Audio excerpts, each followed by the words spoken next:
Assalamualaikum warahmatullahi wabarakatuh. Saya Yudi Pramuko, tukang donat dari Parung, YouTuber tertua di semesta.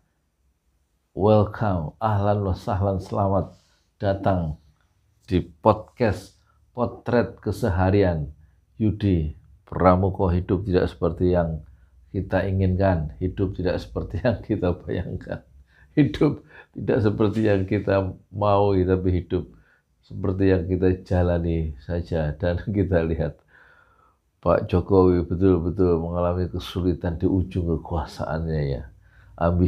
Ambisinya salah satu yang terbesar adalah tentu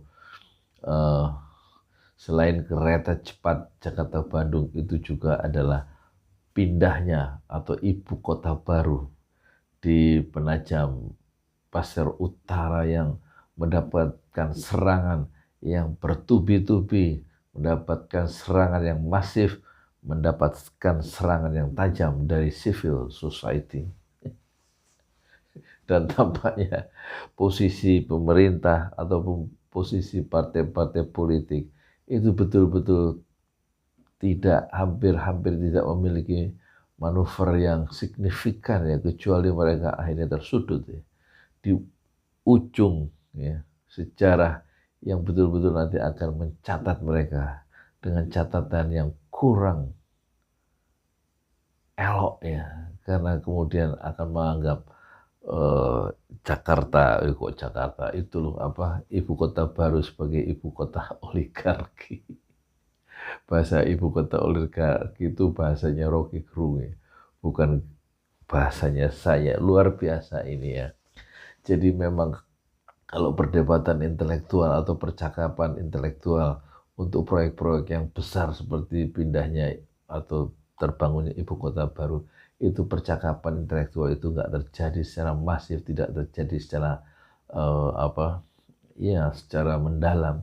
Itu akhirnya kedangkalan yang berada di permukaan membuat orang itu kemudian banyak kehilangan perspektif, kecuali yang muncul adalah sikap-sikap yang pragmatis dan yang ironinya, atau mungkin bukan ironi ya, tragedi yang akan muncul adalah hilangnya kota baru itu kembali karena menjadi proyek yang mangkrak misalnya. Itu satu kemungkinan karena dananya besar dan jangka panjang. Orang lupa bahwa 2 tahun terakhir orang susah cari kerja.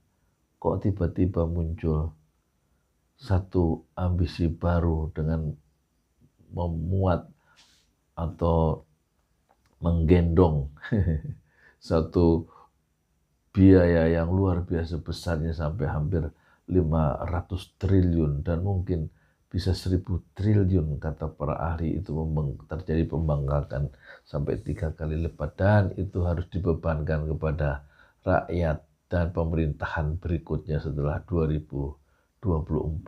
It is not fair, itu katanya nggak fair. Kenapa ambisi orang-orang yang di masa sekarang itu harus dibebankan pada pemerintahan berikutnya, dan kemungkinan pemerintahan berikutnya itu juga akan tidak mau menjadi satu beban tidak mau menjadi memiliki prestasi yang buruk dalam sejarah. Kemungkinan besar ya, kalau memang secara paradigmatik atau secara kekuasaan yang baru yang berbeda sama sekali, haluan politiknya mungkin saja akan dikeluarkan satu peraturan baru, mungkin perpu, bisa nggak perpu itu kemudian membekukan itu undang-undang yang memunculkan pemindahan ibu kota baru itu.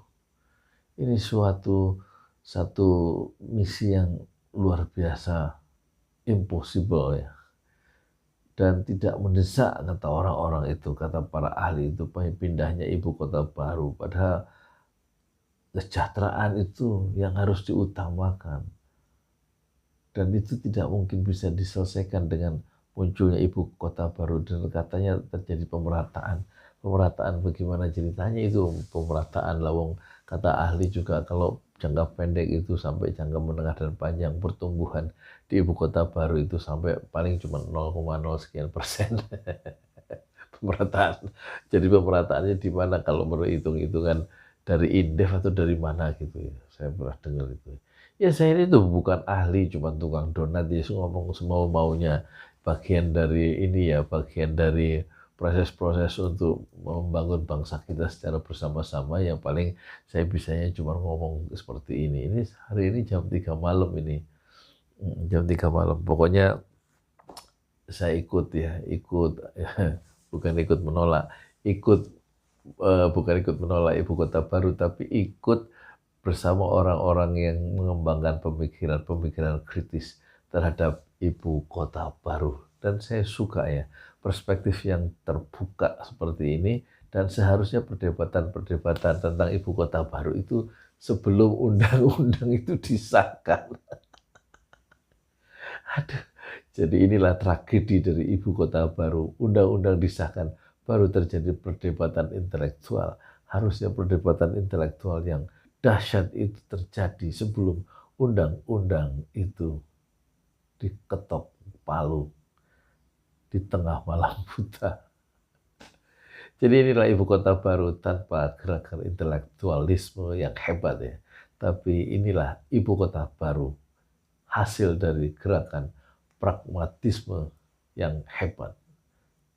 Saya Yudi Pramuko, tukang donat dari Parung itu. Tertua di semesta fasbir sobron jamila. Bersabarlah dengan kesabaran yang indah. Assalamualaikum warahmatullahi wabarakatuh.